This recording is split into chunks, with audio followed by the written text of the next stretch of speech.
Boa noite. Boa noite a todos. Tudo bem com vocês? Tudo certo. Minha voz bem aí? É do Jonathan? Oi? Jonathan? Oi, Jonathan. Minha voz chega bem aí para vocês? Sim. Estou ouvindo E vocês um pouquinho baixo, mas dá para ouvir. voltou da viagem já ou tá ainda viajando? Não, ainda estou viajando. Estou na Itália ainda. Mas, 36 graus aqui. aqui tava 0 de manhã. Tá bom. Tem uma diferença aí de 36 graus, então. Ah, tá bom, tá bom. Bom, vai sobrevivendo. É, Pessoal, bom, boa noite, então. Aqui é quase bom dia, né? Então, nós vamos hoje continuar falando da simulação das emergências, na parte 2. E essa apresentação já se encontra lá no Moodle, ok? Está disponível, só falta o vídeo mesmo. Mas a parte inicial já se encontra lá como capítulo 13, ok? Então, como a gente estava falando, né, todo esse programa de treinamento da tripulação, ele não é aleatório, ele existe na legislação, ou na legislação da autoridade aeronáutica, né, no nosso caso a ANAC, no Brasil, ou da empresa onde vocês trabalham ou onde vocês irão trabalhar. Okay? Então é sempre bom seguir, conhecer, não precisa saber de cor, mas saber onde consultar. Então o programa de treinamento, ele tem um arcabouço, né, que ele inclui os exercícios práticos e determina a periodicidade também, de quanto em quanto tempo vocês têm que fazer.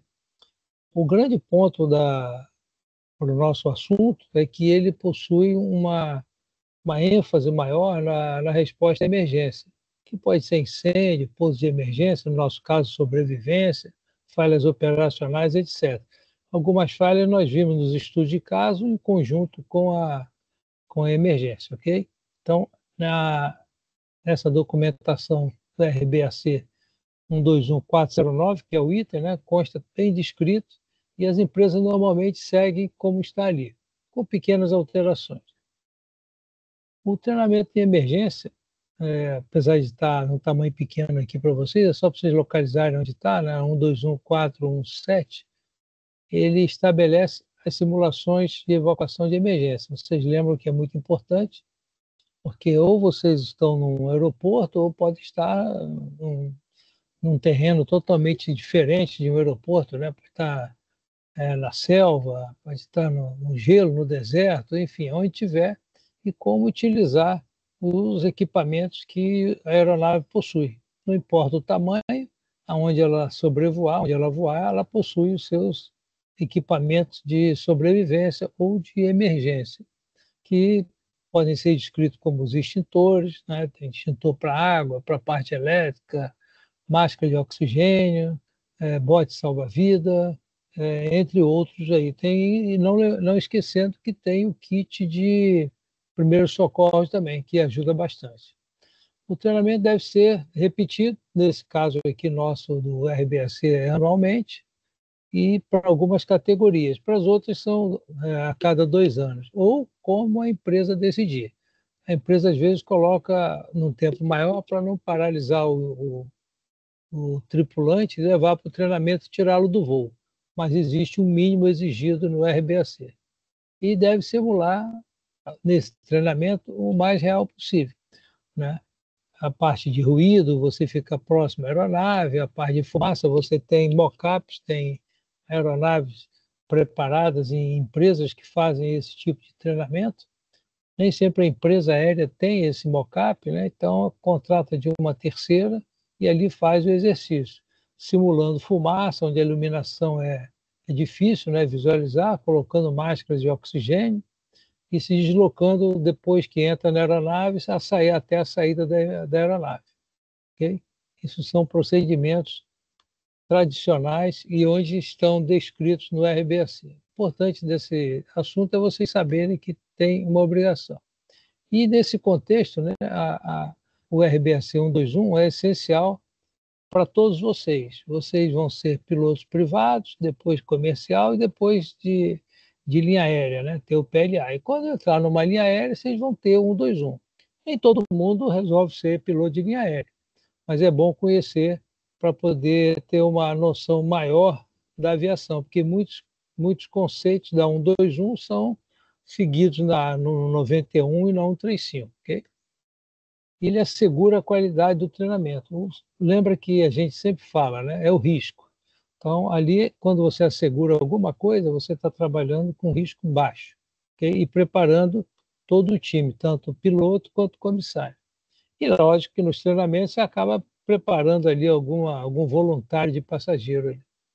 A, a, a simulação, ela é como a gente já falou nos slides anteriores, é uma ferramenta essencial e importante, porque ela prepara vocês para no caso final de ter uma emergência, vocês pelo menos fizeram o treinamento. Não vai ser a primeira vez que vão participar de uma emergência. Então, o treinamento ele é essencial. Existem pessoas que nunca tiveram emergência, mas já treinaram a vida inteira. Okay? Fornece base para as auditorias também, porque a ANAC a Autoridade Aeronáutica acaba usando as simulações para melhorar os procedimentos, atualizar, e isso é constantemente verificado, não só no Brasil, como no mundo inteiro. Melhorias sempre são feitas, né? E o objetivo, né, desse conteúdo é preparar para o exercício. Ou seja, todo o objetivo é como fazer o exercício. A gente já comentou nos outros slides, sendo que agora a gente está falando de legislação, o briefing de segurança, a distribuição das funções, o que o comandante faz, o que o comissário faz, o passageiro, aonde você vai fazer o treinamento, se é numa sala, se é com fumaça dentro do mocap, enfim, os obstáculos que vocês vão encontrar lá. Os procedimentos. Nesse treinamento, a empresa estabelece sinais de evacuação, comunicação entre tripulantes, que é, por exemplo, após o pouso, se é uma evacuação, o piloto, às vezes, a empresa sinaliza que são 3 toques de campainha, 2 toques de campainha, enfim, ou uma comunicação direta, a empresa determina. E a abertura das portas. Lembrando que a abertura das portas ela é essencial para que os passageiros possam sair. Alguns passageiros mais apressados saem pelas janelas e, eventualmente, saem pela janela errada e onde poderá ter, por exemplo, fogo num determinado motor e ele está saindo por cima da asa com fogo do lado dele. Então, é importante esse treinamento. E esses passageiros fictícios são pessoas doentes, são passageiros idosos, passageiros com deficiência, que forçam com que o treinamento seja mais real, de forma a ajudar esses passageiros a saírem da aeronave. E, lógico, que tem a contagem final, que no debriefing demonstra o que foi feito. Então, no briefing de segurança, como todo briefing, né, ele garante que todos os integrantes, passageiro, piloto, comissário, entendam os objetivos e os riscos que vão acontecer. Não somente o risco de nenhuma situação real, como o risco também na simulação. A gente já falou que pessoas podem se machucar, podem sofrer alguma lesão durante a simulação.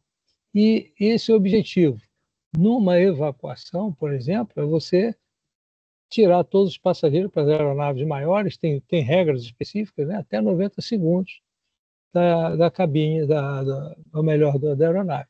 Imagine vocês a dificuldade que é tirar todo mundo em 90 segundos. Tem escorregadeira para abrir, pessoa que corre para cá, vocês já viram esses aviões grandes, mas é possível. Isso é um requisito legal, ok? E uma norma de segurança desse exercício é que deve se manter atenção aos instrutores, ou seja, como é um exercício, existe alguém que dá a instrução. E esse é o instrutor que vai coordenar junto com vocês, com os alunos, né, a melhor maneira de realizar esse exercício. Existem códigos ou chamadas especiais que é como, por exemplo, abortar. Essa é uma expressão utilizada para paralisar. ou finalizar, ou uma outra que a empresa deseja. Okay? Então, essas expressões elas são bem utilizadas. A localização dos obstáculos, saber onde estão na simulação, porque você pode, sem saber onde estão os obstáculos, acabar sofrendo uma lesão. Okay? E o uso correto e adequado dos equipamentos de proteção individual. Você poderá estar tendo que usar luva, poderá ter que usar uma roupa adequada, um protetor auricular, um capacete, ou depende de onde você está voando, máscaras. Então, esse EPI, no briefing é determinado onde vocês vão utilizar. E a distribuição das funções. Nós vimos, então, a simulação, vimos que cada um tem uma atividade entre comissários, pilotos e passageiros, mas existe uma especificação de quem é realmente o responsável. Né? Então, a gente sabe da responsabilidade do comandante, mas durante uma simulação, durante um treinamento, existe uma distribuição mais específica que é para que o simulado seja mais efetivo. Né? Então, ele diz, o comandante é que determina, aqui numa outra aula alguém perguntou, né?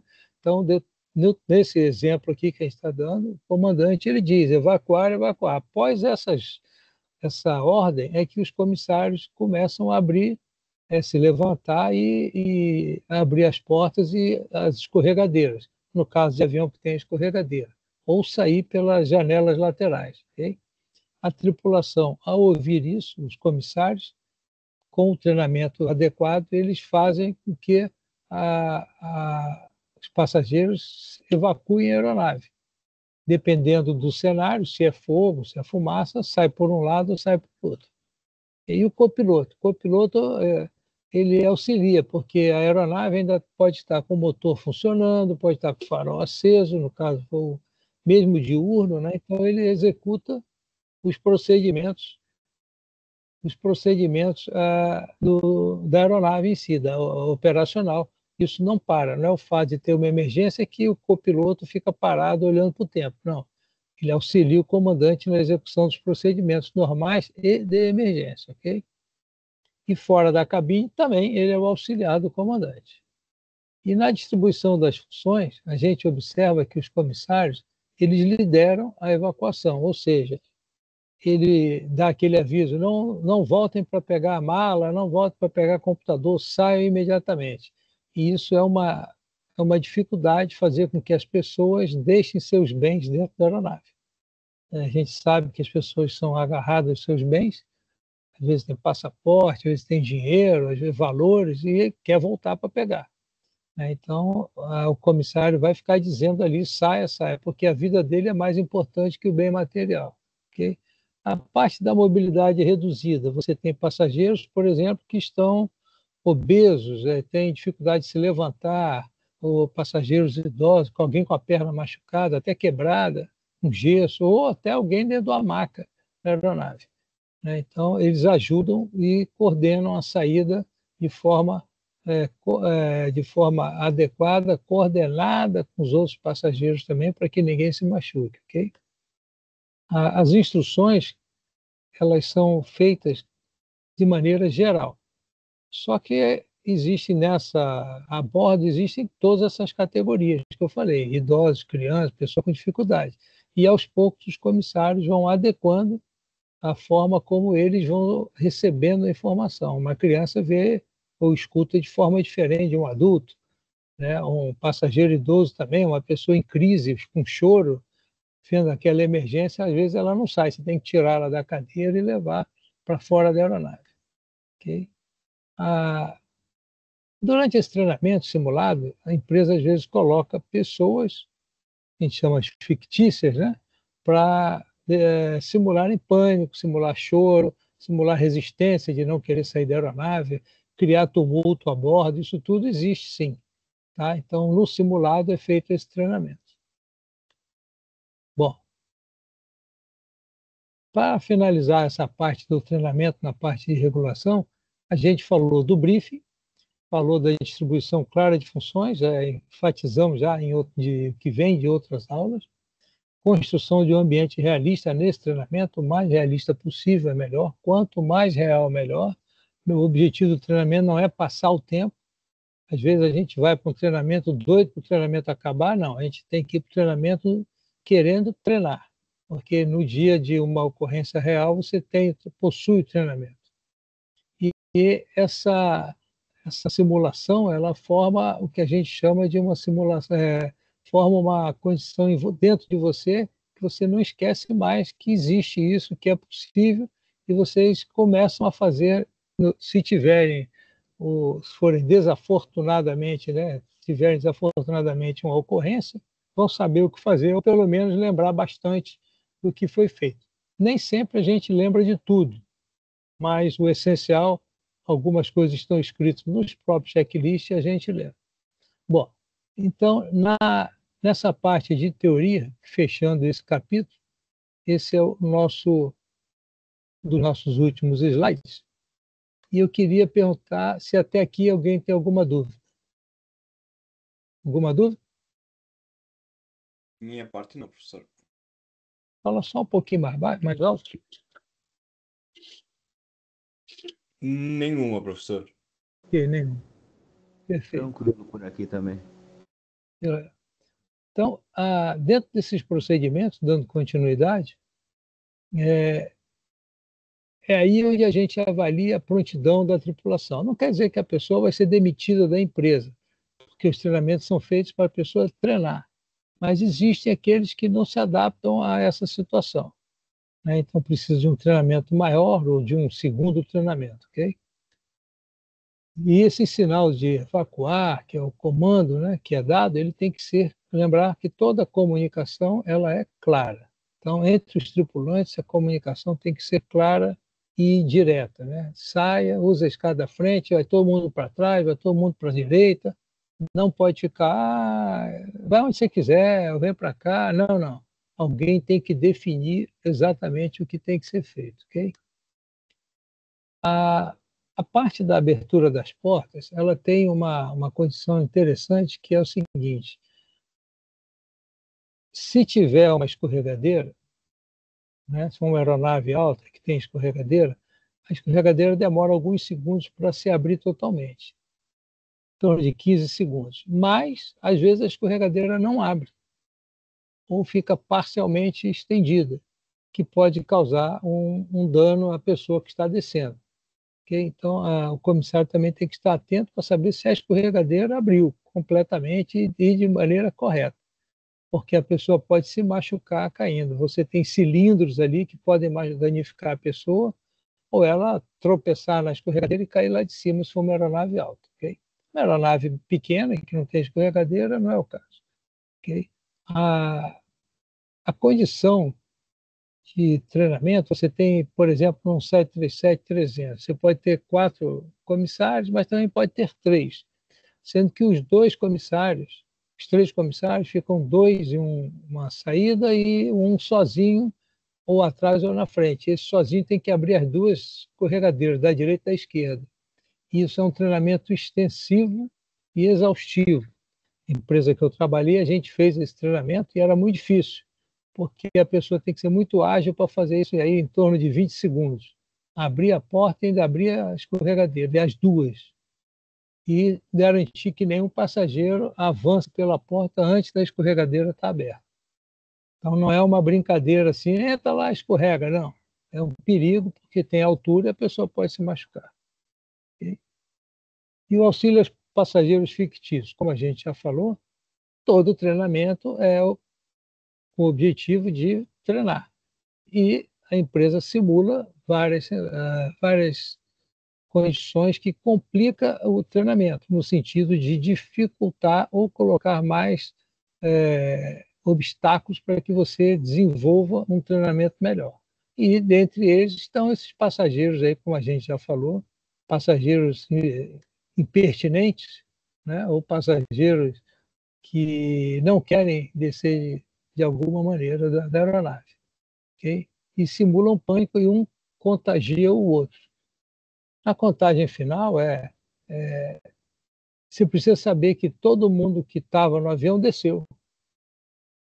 porque às vezes é um fogo a bordo, você imagina, fica alguém dentro do avião. E o comandante, né, sempre o último a sair, o comissário, então ele tem que saber quantos passageiros tinham a bordo e quantos saíram exatamente do avião, para garantir que todos tenham saído. Okay? Às vezes não sai todo mundo, às vezes fica alguém, fica uma criança, fica um idoso, e na pressa fica escondido, se esconde no banheiro. Então tem que garantir que todo mundo que estava a bordo saiu, que a gente chama de contagem dos passageiros, ok? Eu deixei esse link, vocês vão ver ele nos slides, tá? Se quiserem, são exemplos. Tem alguns exemplos aqui que são muito bacanas, são exemplos assim com computadorizados de pessoas entrando e saindo, né? Muito bacana.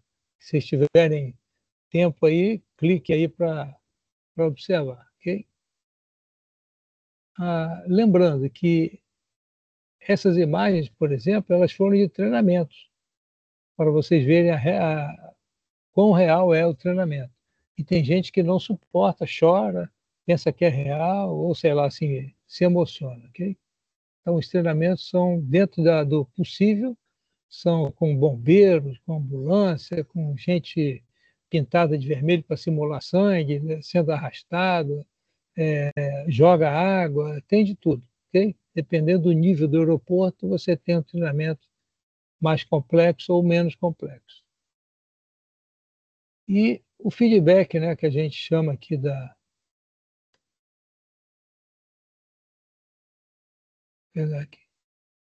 que é avaliar o exercício, como eu falo. A crítica é uma arte, né, de avaliar os méritos e os deméritos, visando uma melhoria futura. Então, para isso, é sempre bom ver se o treinamento, se o que está previsto no regulamento, se ele é adequado. Por quê? Porque às vezes a autoridade aeronáutica criou um treinamento e na prática já se adequou, já se mudou, já não é mais pertinente, já não é mais adequado, ok? E se lembrando sempre dos manuais. Técnicas de feedback, que é o retorno do treinamento, como foi, se foi adequado, se todos entenderam, se estava muito claro, né? Se a situação estava conforme o planejado, se o impacto era o previsto, ou foi muito grande, ou foi desprezível, né? E a avaliação de todos também, essa avaliação é importante, é o feedback, é o retorno do que aconteceu. Daí a empresa pode tirar os indicadores de eficácia, que é o tempo de evacuação, quanto tempo foi, se aquele é o primeiro treinamento do tripulante, a comunicação e a liderança se foram feitas de maneira adequada ou não, e o cumprimento dos protocolos que estão nos requisitos dos regulamentos. Isso é uma maneira de você ter os indicadores. Não adianta ter 30, 40 indicadores. Com 3, 4 você consegue avaliar a eficácia do treinamento, ok? E como uma conclusão, a gente sempre vê o seguinte, que esses procedimentos eles simulam, né, uma evacuação real, desde que sejam feitos de acordo com os protocolos. E aí você verifica o quê? Que qual é a sua reação dentro de uma situação de estresse, uma situação de uma situação não costumeira, uma situação nova, né? E também aquelas características que vocês devem lembrar do líder formal, do líder situacional, como é que fica a sua habilidade em relação à liderança. Você realmente é só o responsável legal ou é um líder também? Então é uma forma de também você treinar a sua liderança. A liderança ela pode ser adquirida, porque ela é uma habilidade. Nem todos nascem líderes. Você tendo uma habilidade, você pode desenvolver essa habilidade e ser um líder da maneira para aquela atividade que você quer. E a liderança ela só existe, ou um fundamento básico dessa liderança é a comunicação, porque o acidente já ocorreu, ou seja, a crise já ocorreu. Então você não vai voltar mais para recuperar o acidente. Você vai trabalhar com o acidente. É ali onde você verifica a liderança, ok? Nessa simulação. Bom, aqui a gente então encerrou esse capítulo. Alguma dúvida aí? Alguém quer comentar alguma coisa? Tranquilo. Tranquilo? Então, eu vou tirar esse daí e colocar o último capítulo do nosso curso, ok?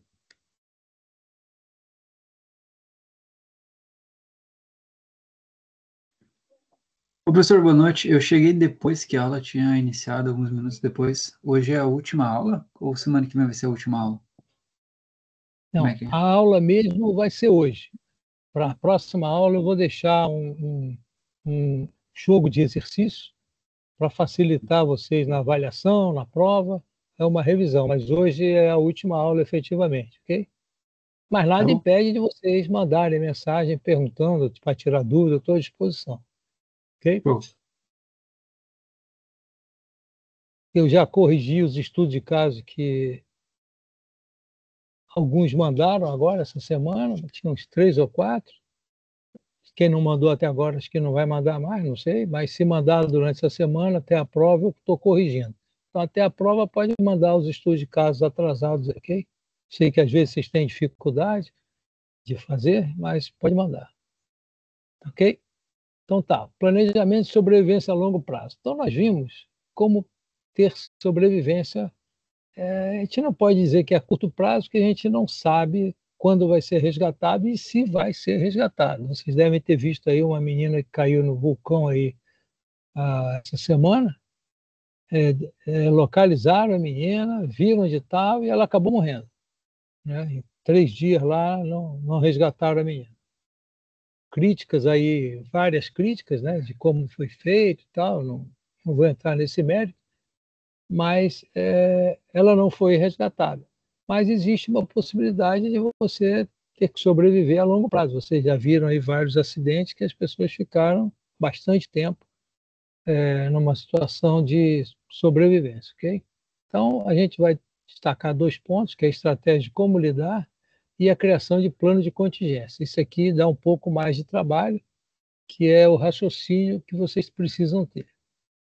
Então, no planejamento a longo prazo, a gente precisa entender o seguinte. Lembra lá atrás, nas primeiras aulas, né, que a gente precisa ter primeiro o abrigo, depois a água, a gente chama do fogo para se manter aquecido, né, que é onde você vai estar no abrigo, e sair para comer. Então, você sempre vai precisar fazer isso, né? Se a gente não esquecer desses 3 primeiros itens, que é o abrigo, a água e depois a comida, vocês sempre vão estar com uma margem muito boa de sobrevivência. E dentro desse cenário, né, por exemplo, vocês estão num lugar que o resgate, a gente diz que demorou, mas o resgate não demora, ele chega quando ele tem que chegar. Primeiro tem que localizar, ter o equipamento para resgatar, pessoas para resgatar, às vezes está com chuva, às vezes está com neve, às vezes a visibilidade está fraca. Então, não existe demorar, existe o que é possível ser feito, ok? A gente fala demorar, mas na realidade não é demorar. Então, existe uma maneira de como raciocinar, ou melhor, uma maneira, existem formas de se comportar para esse resgate que a gente chama de demorado, ok? Então, lembrando que o abrigo, vocês devem lembrar que a gente precisa se proteger, precisa manter o nosso calor. E sem água você vive aí 3 dias, depois não sobrevive mais. Então precisa descobrir água ou usar a água que a gente tem de maneira parcimoniosa, com divisão para as pessoas. O fogo, a gente já falou, né? Você usa até para ferver a água e manter a sua água, né? A relação também de proteção de animais e os alimentos. Aí você sai para comer. Para comer você pode ficar um tempinho mais sem comer, você sobrevive, mas vai precisar também procurar comida. Então esse é o cenário básico de qualquer sobrevivência, ok? Que é o que a gente chama de regra dos 3, que é o abrigo, a água, né, e o fogo. Quer dizer, a água e o fogo e o alimento estão juntos ali. Então lembrar que toda vez que vocês pensarem em sobrevivência, é a tal da regra dos 3.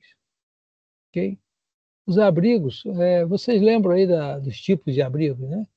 A gente usava aqueles complexos na teoria, mas na prática você coloca ali o que é possível ou utiliza até a aeronave como parte do seu abrigo. E buscar, se tiver condições de pousar próximo de água, pousar próximo de água. E o fogo é fazer o fogo, não tem jeito. Okay? A identificação dos alimentos. A gente, durante o curso, conversou sobre como possíveis alimentos que são indesejáveis de ser comidos, né, de ser ingeridos, e outros não, que são possíveis. Okay? Lembrando que você pode comer planta, inseto, né, pescar, ir para o rio, pescar. Existem riscos? Existem. Você tem peixe que tem, acho que é o baiacu, você não come baiacu, tem insetos aí que são, de repente, aí não são tão adequados para o seu organismo, cada um tem um organismo, sempre existe o risco, ok? Mas você tem que sobreviver. O caso do acidente dos Andes. Alguém lembra desse acidente aí? É aquela que tem o filme dos jogadores de futebol e tal? Isso. Lê para a Isso. gente aí. Quem? Eu, Thiago? Não entendi. Acho que pode ser tu mesmo. Tá. Obrigado. Apresentação de situações reais com resgate demorados. Então, caso 1, acidente dos Andes, 1972. Voo uruguaio com 45 pessoas cai nos Andes. Sobreviventes esperaram 72 dias. Estratégias. Uso dos assentos como abrigo, derretimento de neve para água, decisão extrema de alimentação com restos humanos. Lições. Liderança emergente, cooperação e decisão estratégica para buscar ajuda.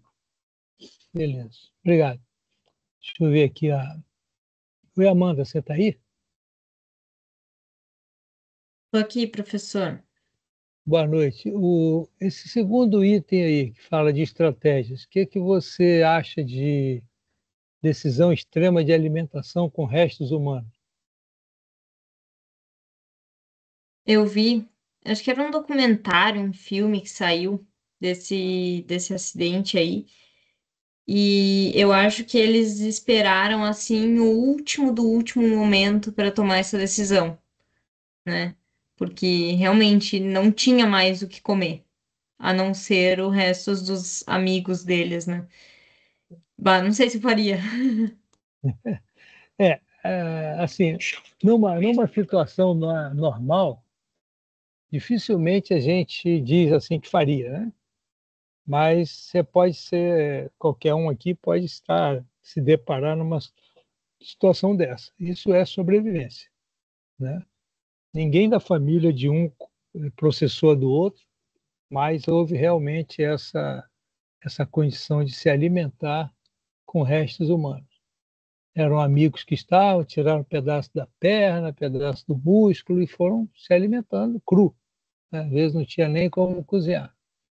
Então, é possível isso? Sim, é possível. Lembrar disso daí, ok? Espera aí só um instante. Tentando mudar o slide aqui.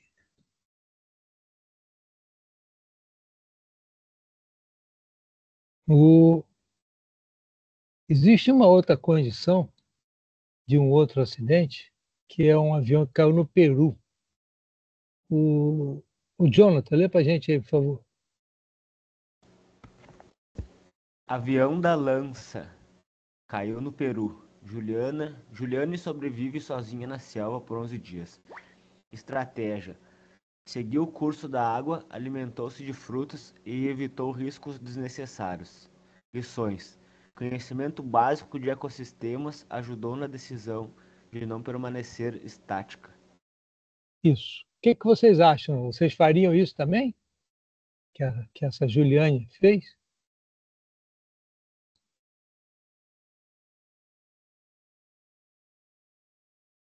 Talvez sim. Eu acho que ela estava. Ela caiu num lugar onde tinha o básico, que era água, né? Ali a gente já parte de uma ideia de que ela teve um pouco de sorte, né? Então, eu acho que eu ia fazer o mesmo. Ou até talvez ia ficar, não sei. Não conheço a região, né? Então, Aí, exato. O não conhecer a região dificulta nessa decisão de ficar no lugar ou não, né? De você sair. ela, pelo jeito, conhecia um pouco ali da selva ali, né? De comer frutas, né? Evitou riscos desnecessários se alimentando de comidas que ela conhecia, né? Isso ajudou bastante. Mas nem sempre dá certo assim, né? Você pode não ter essa sorte, né? Dentro de todo o azar, assim. Mas lembra que foram 11 dias. A gente contando assim 11 dias parece rápido, né? Mas 11 dias para quem está no meio da selva é muito tempo. Vamos ver aqui o Tiago, lê para a gente aí esse caso 3 aí. Deserto australiano Rick Meach, 2006. Então, um homem perdido por 71 dias no Outback. Estratégias: construiu abrigo de barro, se alimentou de insetos e rãs, coletou água da chuva. Lições: adaptabilidade e manutenção da calma. Isso. Esses casos que eu citei aqui é para a gente entender que existe a possibilidade de você sobreviver com um longo termo, né? Desculpa, longos dias, né? Vários dias. Então, esse você vê, 71 dias, o que que ele fez? Construiu abrigo, ele não ficou parado, né? Se alimentou de inseto, coletou água da chuva e se adaptou ao clima ali. Nem sempre você, com muita gente, consegue fazer isso. Um influencia o outro, traz a ansiedade, traz lembranças boas e ruins, e às vezes a gente deixa de fazer alguma coisa por influência de outro. E ele não, esse exemplo, ele resolveu virar uma pessoa, um sobrevivente, e ia morar ali até ser socorrido. E foi o que ele fez. E deu certo. Okay? Então é uma outra forma de você sobreviver por um longo período. Agora vamos lá. O que que vocês fariam, né, nas 24 primeiras horas, né? Ou nas primeiras 24 horas? Vocês acham que avaliar lesões, inventariar recursos, o que que vocês acham? Está correto isso aí? Sim, e também estabelecer um abrigo, né? Lembrando da lei dos três que tu falou umas Isso, aulas passadas: 3 horas sem abrigo, 3 dias sem água e 3 semanas sem comida. Exatamente. Boa. exato. E esse aí, como balancear a economia de energia com busca por ajuda? Em relação aos deslocamentos, vocês fariam muitos, fariam poucos? Como é que é? Eu acho que tudo depende do local que tu caiu, né? Ou do local da emergência. Se perto de rio, daí não necessariamente precisaria fazer grandes deslocamentos, né? Mas caso tu precise localizar um rio com água, né? Daí sim, aí teria que buscar esse equilíbrio. Lembrar que o deslocamento não é só porque você tem a água que você não faz o deslocamento.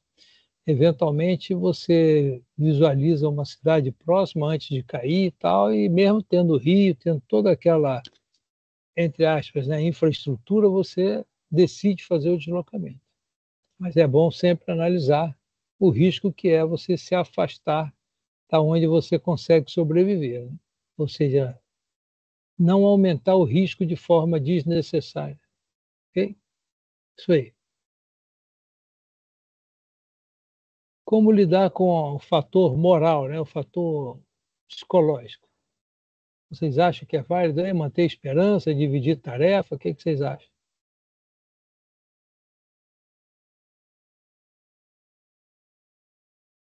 Quem, quem faria essa divisão das tarefas aí? Quem seria a pessoa indicada dentro de uma sobrevivência?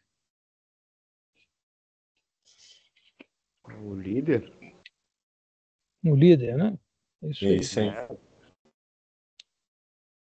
Lembrando que nem sempre ele é aceito, né? Ou melhor, a tarefa ela é bem aceita. Às vezes tem gente que não aceita a tarefa. Então o líder tem que buscar o quê para as pessoas fazerem, realizar as tarefas? O que ele busca nas pessoas?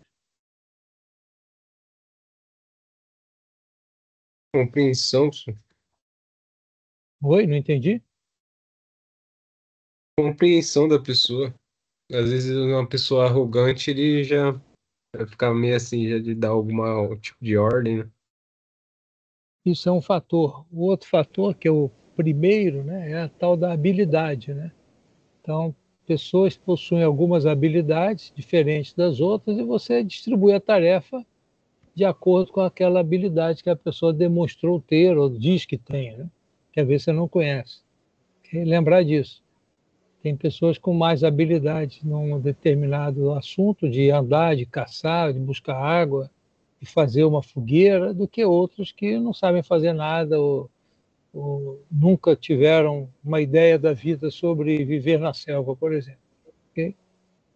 Estratégia a longo prazo ali é a construção de abrigos mais estáveis. Lembrar que a gente fazia um abrigo para ficar logo ali, mas se o socorro não chega, né, o resgate não chega, você pode aprimorar aquele abrigo, né? Ou seja, aumentando a sua segurança na parte do abrigo, ok?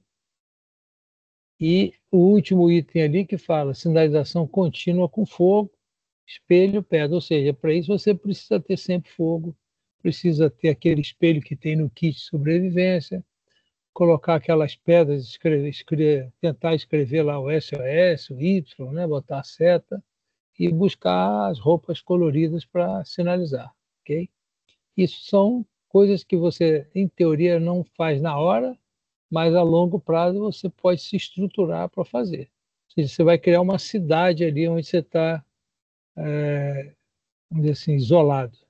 Okay? Cidade no sentido de ter várias condições de sinalização.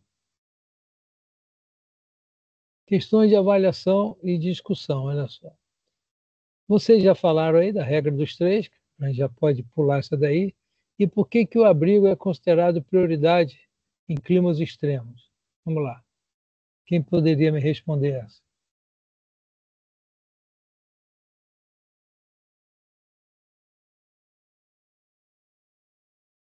Porque teu corpo fica sujeito à insolação severa ou ao frio severo e pode começar a ter ferimentos, queimaduras e degradar tua qualidade de vida, ou se está ferido, piorar ainda a situação.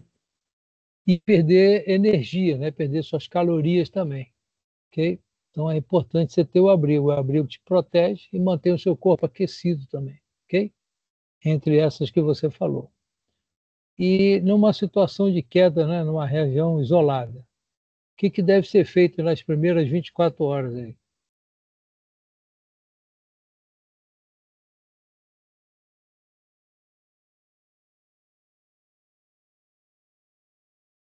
Então, primeiro estabelecer abrigo, né?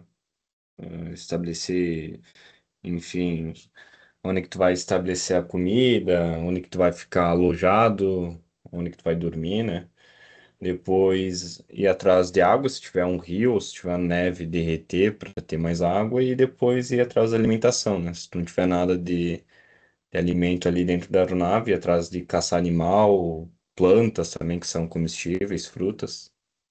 Isso. Lembrar, muito bom. Lembrar do seguinte, a neve, lembra daquela coisa, ela pode estar suja também e você se contaminar. Então não é só derreter, precisa ter a condição de que a água que você vai consumir, né, que a neve derretida pode ser boa ou ruim, mas é uma possibilidade. E lembrando que a distribuição das atividades ela é importante, desde que você também, o líder, consiga entender quem pode fazer o quê, né? É o que a gente falou no item do slide anterior. Muito bom. Do sobrevivente dos Andes, a gente já perguntou se faria a mesma situação. Qual rotina de ajudar na manutenção da saúde mental vocês acham que deveria existir no caso de uma sobrevivência prolongada? Vocês, como líder desse grupo aí, o que vocês fariam para manter a saúde mental, manter o moral da tropa elevado?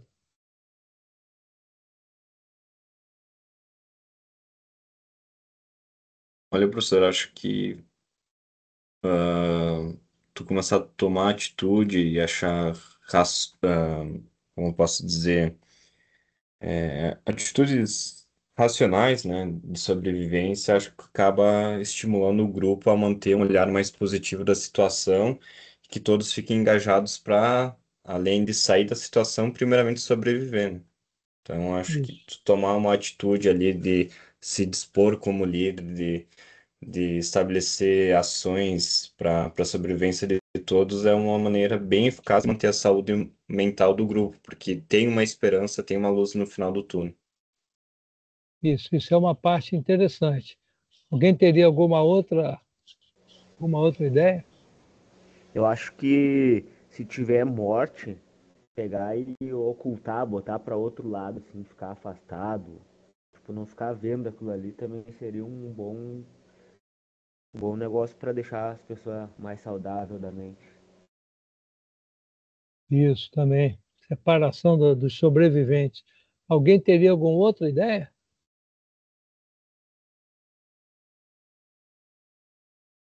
Em relação fazer uma pergunta aqui, em relação à crença, né? Religião, o que vocês acham? O que poderia ser feito?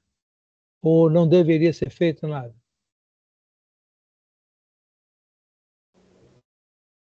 Acho que meio individual daí, cada um fazer a sua crença ali. Vamos fazer uma enquete aqui. Nós somos aqui, comigo, 9. De vocês 8 aí, quem acredita em Deus aí? Dos 8. Levanta a mãozinha aí.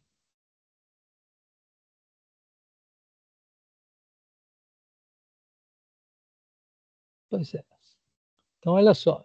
Só aqui nessa amostragem, obrigado, 100% acredita em Deus. Então, qual é a chance de vocês, numa sobrevivência, realizarem alguns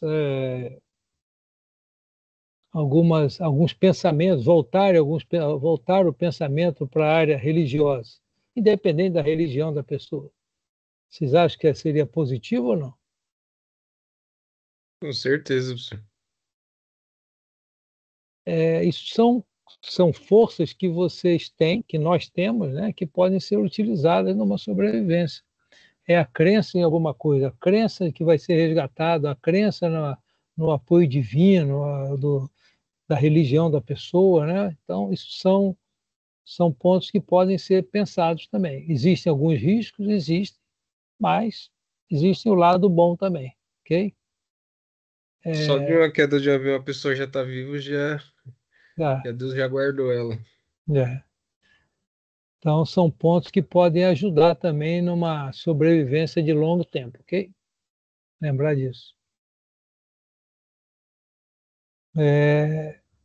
Vocês têm algum exemplo prático aí de como sinalizar para ser resgatado? O que fazer? Lembram aí? Dependendo do tipo do ambiente, pode ser uma bandeira ou até escrever SOS com paus, madeiras, coisas que chamem a atenção, barulhos intermitentes, espelhos. Isso. Lembrar do seguinte, como é de longo tempo, às vezes vocês se deslocam, aí tem que desfazer ou refazer, enfim, dá um certo trabalho. Isso cansa, né? Se você se deslocar, tem que refazer toda a sinalização.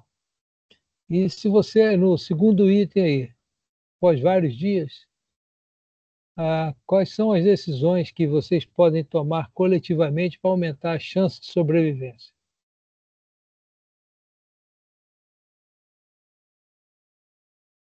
A gente já falou algumas, né? Mas vamos reforçar.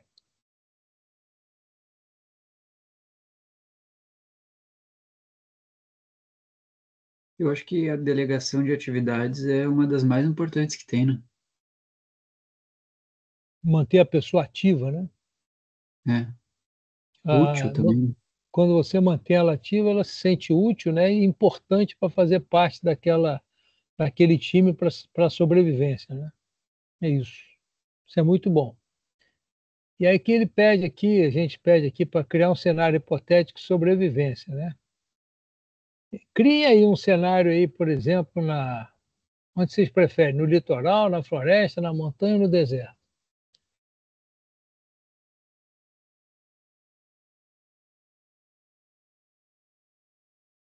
Já que vocês não escolhem, ok.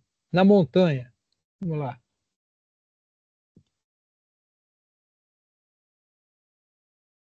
Como é que vocês fariam aí em relação ao abrigo, água, fogo e alimento? Lembrando que Ah, a montanha é íngreme, né? Cheia de subidas e descidas, né? então, o abrigo, se tivesse no kit de sobrevivência uma própria barraca, né? Por ser uma montanha. Claro que se for com neve, coisa e tal, pode complicar um pouco mais. Se não tiver uma barraca, através de galhos de árvores, né? Preferência palmeiras, protejam mais. E procurar fazer com um íngreme da montanha, né? Para que ele não seja facilmente destruído por um vento, por chuva ou coisa do tipo. O Isso. problema é que Lembrar nas montanhas não vai encontrar água, né? como é que você vai ficar lá em cima da montanha sem água. E lembrando que você precisa de uma parte razoavelmente plana, né? Para você não ficar de pendurado lá no abrigo. Então, a montanha tem suas vantagens, mas também tem muita desvantagem. Como alguém falou, a água, né? A água desce, né? A não ser que a nascente seja lá em cima, que às vezes não tem, ou nem sempre tem partes planas para você botar a barraca, né? Ou fazer a barraca. E a alimentação, às vezes, está no pé da montanha, normalmente, que é onde tem água. Então, talvez seja interessante descer um pouco essa montanha, né? sem desabar lá de cima. E também, se você descer muito e essa montanha for uma montanha de gelo e tiver um gelo despencando lá de cima, vai cair em cima de você, né? Lembrar disso, ok? Essas são facilidades e dificuldades numa montanha. É, vamos lá. Nessa montanha que vocês falaram, o que que garante a sobrevivência de vocês aí? Diz para mim.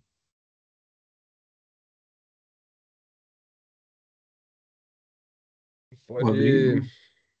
né? Abrigo. Geralmente montanha não dá muitos animais perigosos assim, que nem onça, lobo, essas coisas, né?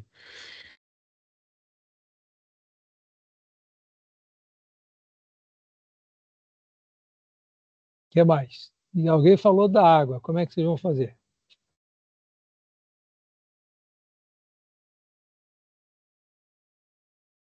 A É, gente pode usar próximo a das técnica, partes. Pode falar, Nathan. a gente poderia usar a técnica de captar água, né? Que a gente falou também não. Isso, com a água da chuva, né? Que se tiver chuva por É. ali, né? Ou o próprio sereno, né? Também às vezes você consegue. Então são pontos aí. E a parte do fogo, como é que vocês fariam? Porque montanha às vezes tem vegetação, né? E vocês não podem botar fogo na montanha inteira, né? Então precisa ter alguns cuidados para que vocês não criem um incêndio florestal aí. Ok? Bom, dentro dessa sobrevivência, de novo, vai usar espelho, fogueira, né? E rotinas para conservação de energia. Quando a gente fala de rotina de conservação de energia, o que que é? Ficar parado, ficar deitado? O que que vocês acham que é?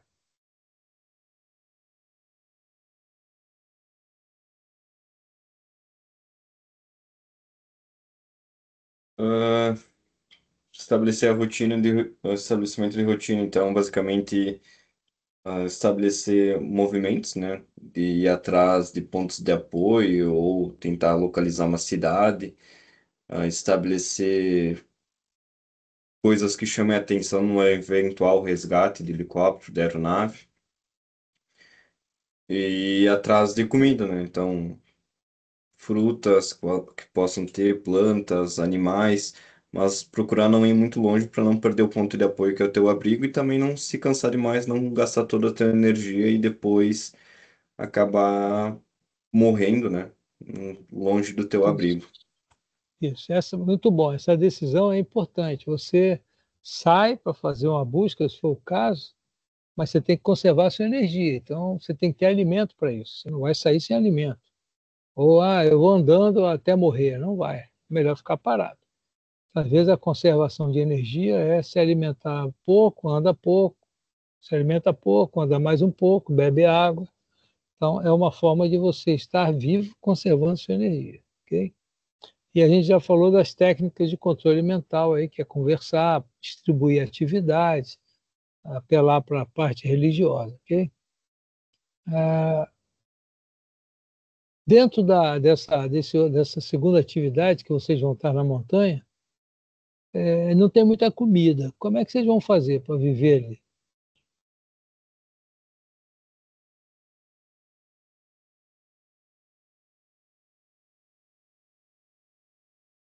Que criatividade vocês teriam?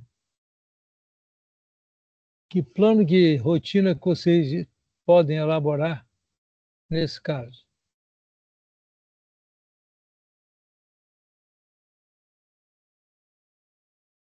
Não ficar muito exposto ao sol para não se desidratar. Tentar fazer uma cabana, porque quanto mais você tomar sol, vai desidratando o corpo.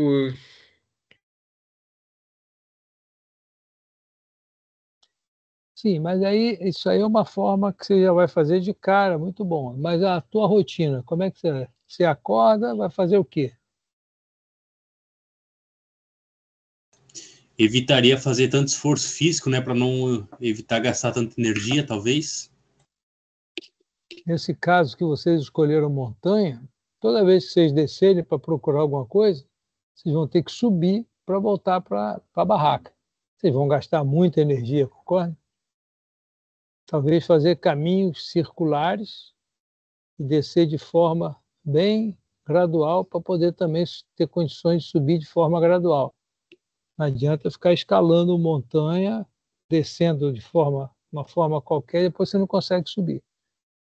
Então, a rotina é buscar com pouco, conservando o máximo possível de energia, ok? Isso aí. E aí existe o que a gente falou lá, os planos de contingência, né? O plano de contingência, alguém já trabalhou com plano de contingência, já sabe o que é?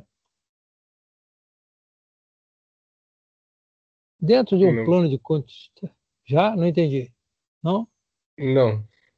Dentro de um plano de contingência, é assim, você tem uma situação e você tem que sobreviver com aquilo ali. Então, você cria um plano de contingência, ou seja, você cria uma estrutura básica para você sobreviver. E para isso, de novo, a gente fala de riscos, né? Eu faço uma avaliação, se eu tenho água, se eu tenho fogo, se eu tenho abrigo, se eu tenho comida, que são os meus recursos. Então, eu crio ali o que eu tenho, para quantos dias vai dar aquilo ali, a minha sobrevivência vai ser tanto ali. Então, em relação a meus recursos. E se eu perder alguma coisa daquela, por exemplo, um abrigo cair, o grupo se separar, o pessoal for caminhar e alguém se machucar ou alguém já estiver machucado. Então, eu crio alternativas para a minha sobrevivência naquela condição. Ok?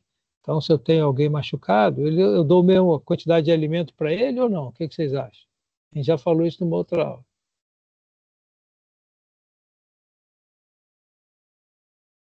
Todo mundo tem que sobreviver, não é porque ele está machucado que ele não vai sobreviver. Então, ele vai comer igual todo mundo, mas ele vai andar igual todo mundo? Não, ele está machucado. Então, talvez ele não possa fazer parte de um grupo que vai buscar ajuda, vai ficar parado. E outra pessoa vai fazer o papel de buscar ajuda, tá numa situação melhor. E isso implica na separação do grupo, né?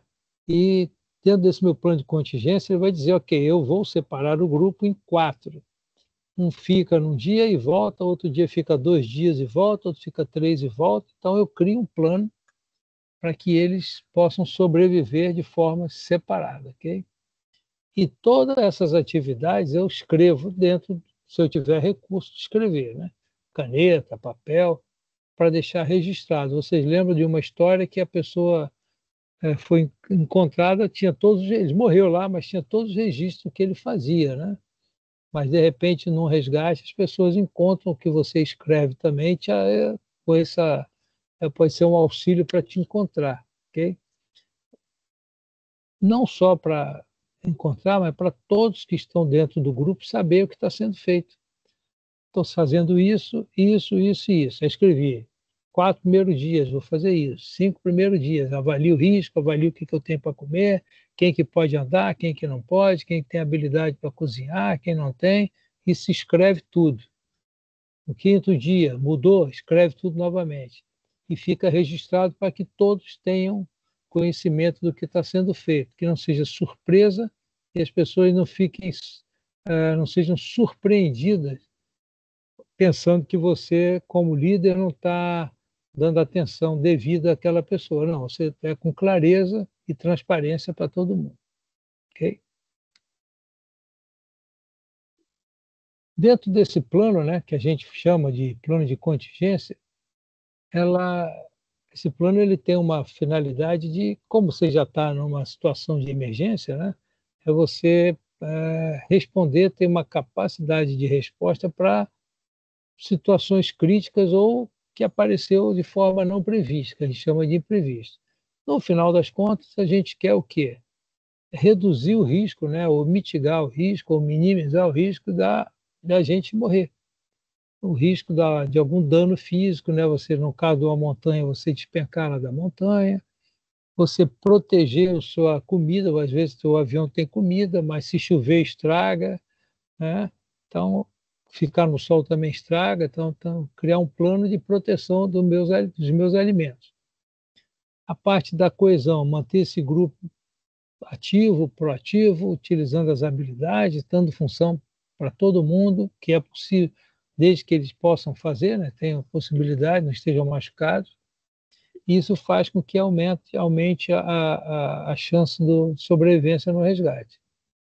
E a gente chama, nesse plano de contingência, você como líder, né, você fala, e piloto é sempre assim, eu vou de A para B e eu tenho uma alternativa. A alternativa, quando o B está fechado, eu vou para o aeroporto C.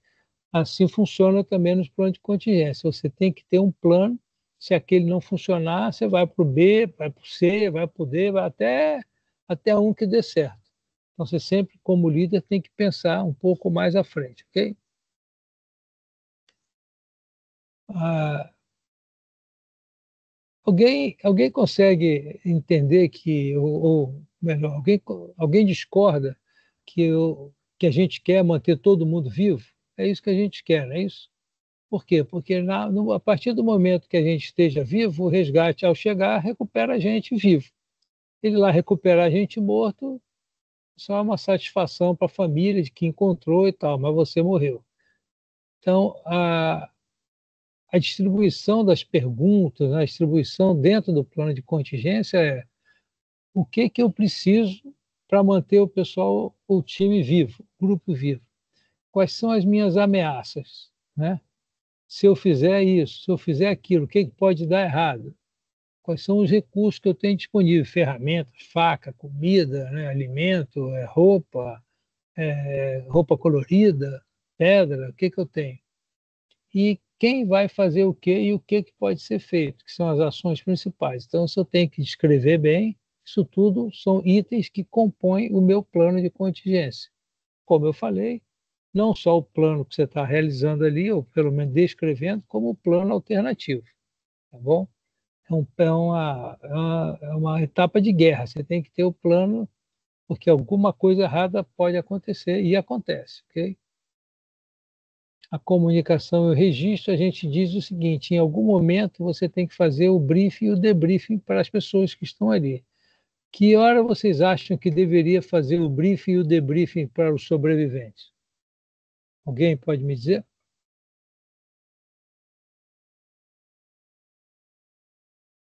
Acho que o briefing, no momento que já estabelece o líder, basicamente o que pode se esperar dessa sobrevivência, o que cada um deve fazer, acho que já está incluso mais ou menos no que é um briefing. Então, acho que já nos primeiros momentos, para todo mundo manter a calma e ter consciência do que precisa ser feito, é o ideal. E muito bom. E o debriefing? Que horas vocês fariam? Acho que no final do dia, né?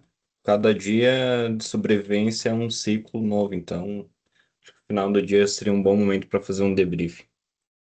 A gente chama de reunião do pôr do sol, né? No final do dia você fala como é que aconteceu, de acordo com o plano de contingência, foi seguido isso, apresentou tal dificuldade, vamos alterar essa parte, fazer de uma outra maneira, e, e as pessoas vão evoluindo, né, com essas modificações. Muito bom.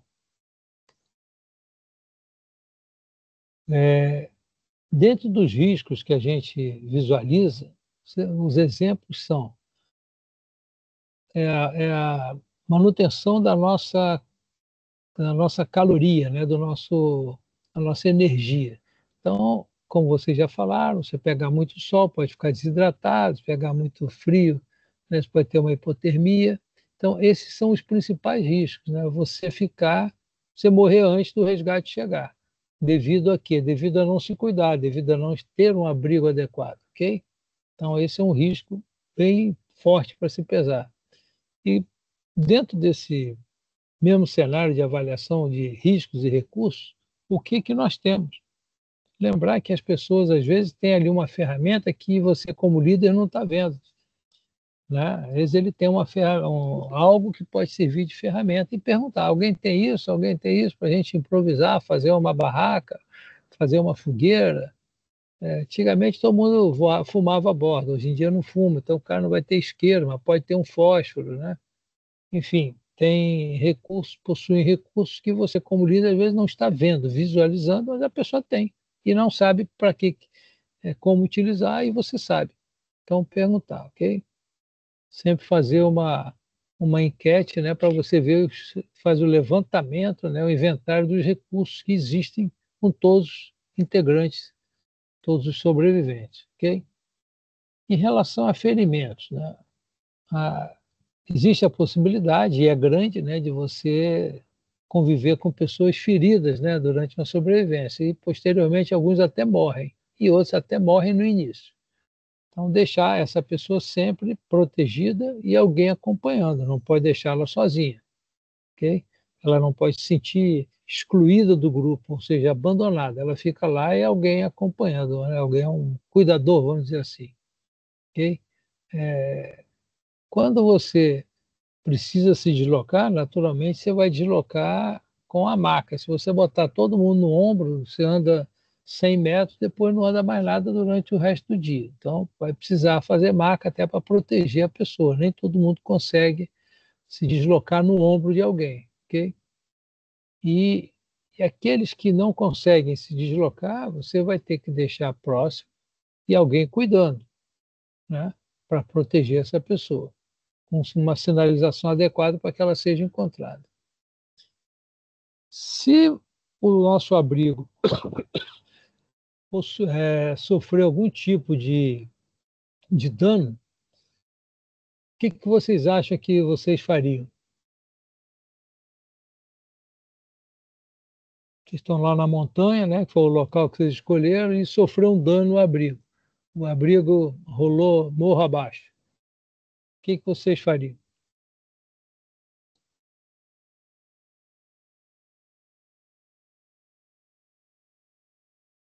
Oi, Amanda, o que você faria?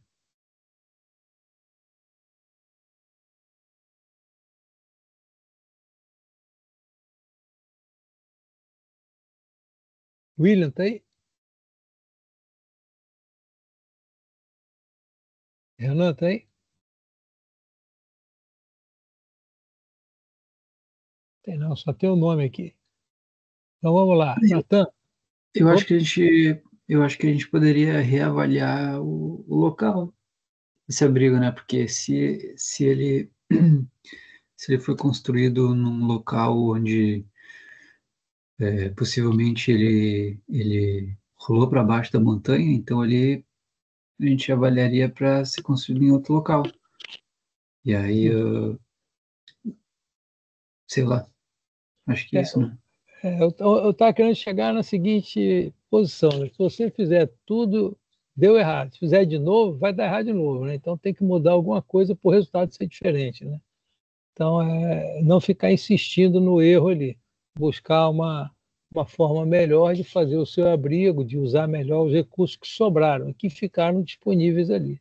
Ok? Lembrar disso. Não repita a mesma ação, vai acontecer o mesmo resultado. Ok? Em caso de separação do grupo, dentro desse plano de contingência, a gente estabelece algumas regras.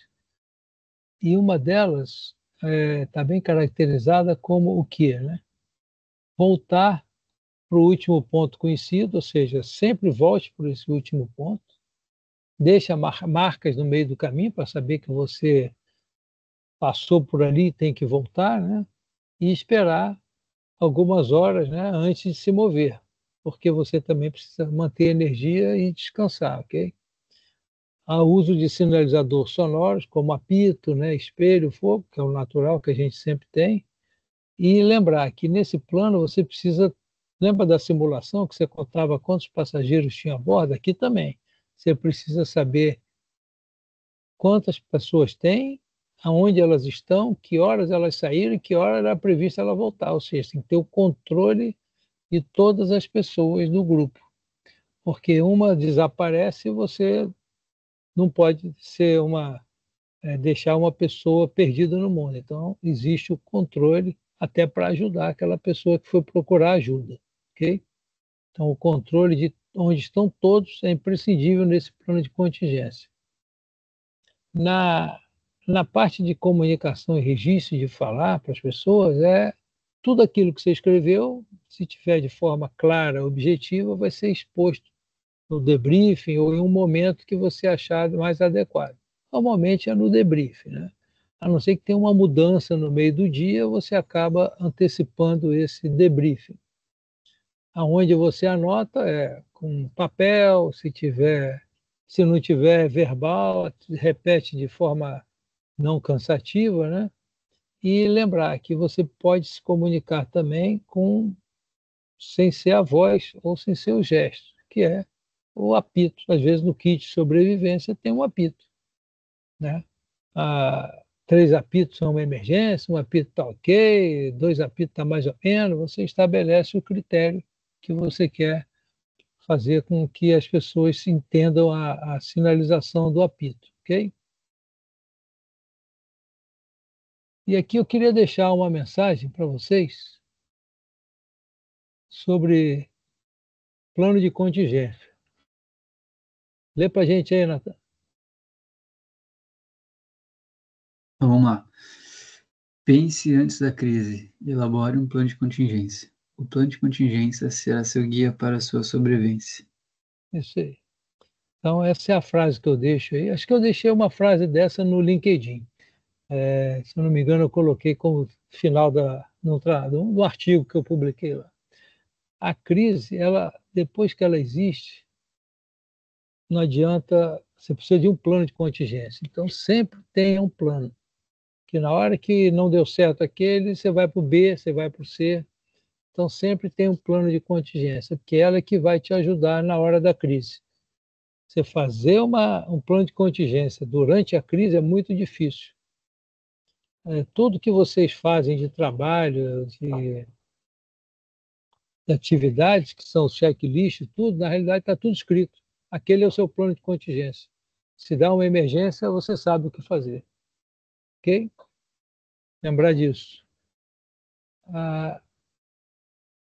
Fica aqui como sugestão para vocês elaborar um plano de contingência. Se vocês tiverem vontade, curiosidade, tentem fazer com vocês mesmos um plano de contingência para uma missão aí de um pouso forçado numa área isolada. Escrevam lá o que vocês acham que é importante, depois voltem nos slides e vejam se está coerente com a instrução teórica, ok?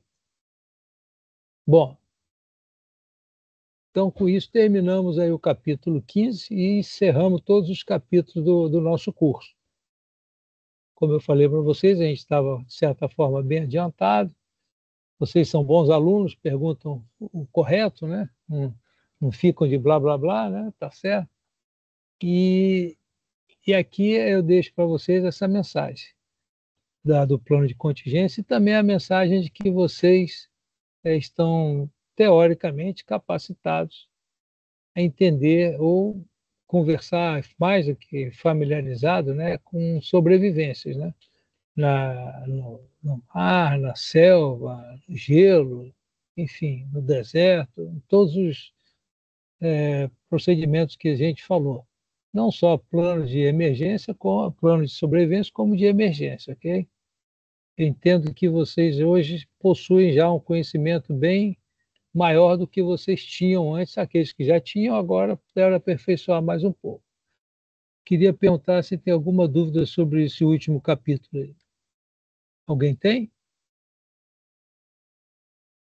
A princípio não, professor, mas essa atividade ali é para lançar depois ali no Não, Moodle, que nem o estudo de caso? não. É para vocês. É uma coisa pessoal para, se vocês quiserem. Ok? Ok. Professor, o estudo de caso ficou no 5 mesmo ou você vai mandar mais outro? Não, eu vou deixar no 5. Lembra que eu fiz uma tarefa para vocês? Aquela tarefa ela pode ajudar alguém que tenha ficado com uma a menos, eu uso a tarefa lá. Ok? Mas tô bem. Significa que é a nossa última aula, professor. Sim, Puxa vida, tava tão bom. Pô, demais. Agradeço demais aí o professor aí por todo o empenho aí e ajuda aí que o senhor deu para nós. Com certeza aí na nossa carreira aí vai influenciar bastante. pô, Fez parte aí da nossa história aí, professor. eu diria que não só fiz mais do que é minha obrigação, porque essa é minha obrigação, mas com muito prazer. Eu lamento só que eu não consigo ver todo mundo aí com as carinhas aí, só vejo as fotos. Não que as fotos sejam feias, mas eu gosto muito de conversar, de ver. Eu acho que a aula pode render mais um pouco, mas eu me esforcei bastante para que a aula pudesse ser boa. É isso aí, Gabriel. Obrigado. É, bom, como é o encerramento, vou deixar vocês fazerem o comentário. Alguém quer comentar? O Gabriel já comentou um pouco. Quem está por aí quer comentar mais alguma coisa? Eu não Agradecer, sei. professor. Vai lá, Thiago. Bom, acho que Nota também vai comentar, mas agradecer pelo compartilhamento das tuas histórias, dos teus aprendizados. Sei que pela carreira do senhor, a parte disso, o senhor tem muito a agregar para nós e foi realmente um aprendizado. Esperamos não ter que passar por nenhuma situação assim, imagino, né? Mas se vier a ocorrer, pelo menos a gente sabe quais são os principais e os primeiros princípios que devem ser seguidos. Então, muito obrigado, Munir. De nada. Prazer. Quem mais É, quer não, falar? não tem nem o que acrescentar dos colegas ali, somente agradecer a aula, aos colegas também, alguns conheço de outras matérias, né, enfim. Mas espero, professor, que a gente se encontre novamente por aí, né, em outra disciplina, ou até mesmo futuramente no aeroporto, sei lá, qualquer coisa, né? Eu tô voltando, né, para o Brasil aí em breve. Ainda vou ficar um período aqui à distância, porque também a gente fica à distância é computador, né? Não precisa estar no Brasil nem em lugar nenhum, né? Não tem nenhum lugar fixo, mas de repente a gente se encontra aí. Assim. Com certeza vamos nos encontrar. Muito obrigado também, Natan, pela sua participação aí, foi muito importante também. Bom, o Ian está sem microfone, né? Isso aí. João Gabriel também. Bom, só ficou faltando falar a Amanda. Amanda está aí ainda ou já foi? Tô aqui ainda, professor. Tava aguardando os outros colegas falarem. Realmente essa disciplina me surpreendeu bastante, porque de início eu não estava esperando tanto dela. E assim como o Thiago falou, é um conhecimento que a gente precisa ter, mas a gente espera nunca precisar usar. Mas certamente, se um dia a gente precisar, a gente vai lembrar da tua voz falando o que fazer nessa situação. Que bom. Eu espero que vocês não lembrem da minha voz né, com essa função aí. Mas é isso, Amanda, é importante. A gente, às vezes, o título, né, às vezes, da disciplina, às vezes é a forma também, né, de apresentar. Quando eu conto os meus casos, as minhas coisas, é mais fácil porque fui eu que passei, então para mim é mais fácil falar, né? E nem sempre o professor que dá a disciplina, ele participou isso da vida real. Então, para ele é um pouco mais difícil, não que ele não tenha condições de explicar a teoria, tem sim, mas quando você já participou, para mim flui naturalmente, e eu acredito que eu consiga, vamos dizer assim, influenciar melhor, né, ou contar os pontos que se destacam mais, o que é mais prático, né?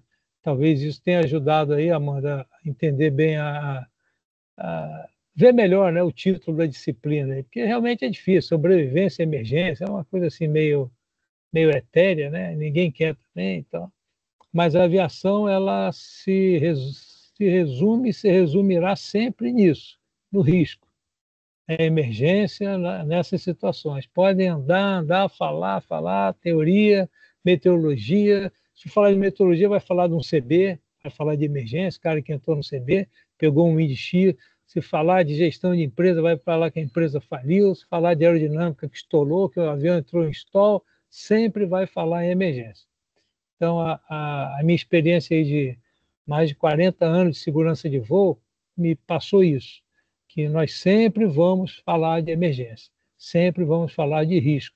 Então, qualquer área que você falar da aviação, leve para o risco que você vai sempre acertar.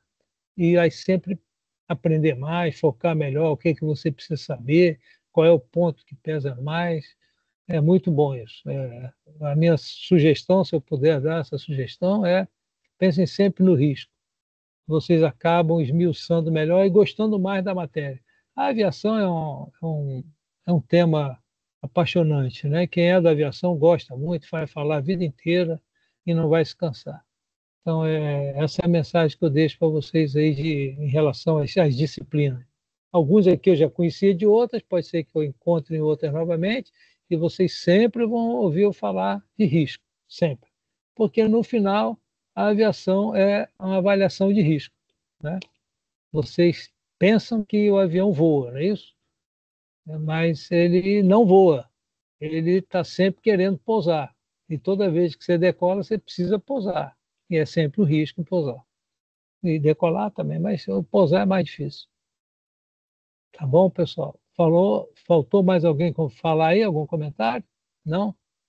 Então, mais uma vez, muito obrigado aí pela presença de vocês nesse curso. Eu sei que não é fácil, vocês têm outras atividades. Eu também tenho, mas para mim é mais fácil do que para vocês. Tá? Contem comigo, precisar mandar mensagem, mandem, eu respondo. Se eu demorar um pouquinho é porque eu não li ainda, mas insistam e qualquer dúvida eu estou à disposição, ok? Muito obrigado aí, para mim um bom dia, para vocês uma boa noite. Obrigado, professor. Obrigado, Grande senhor. abraço, Valeu. viu? Um abraço. Tamo junto. Valeu, Abraço, professor. Até próximo semestre. igualmente. Valeu. É.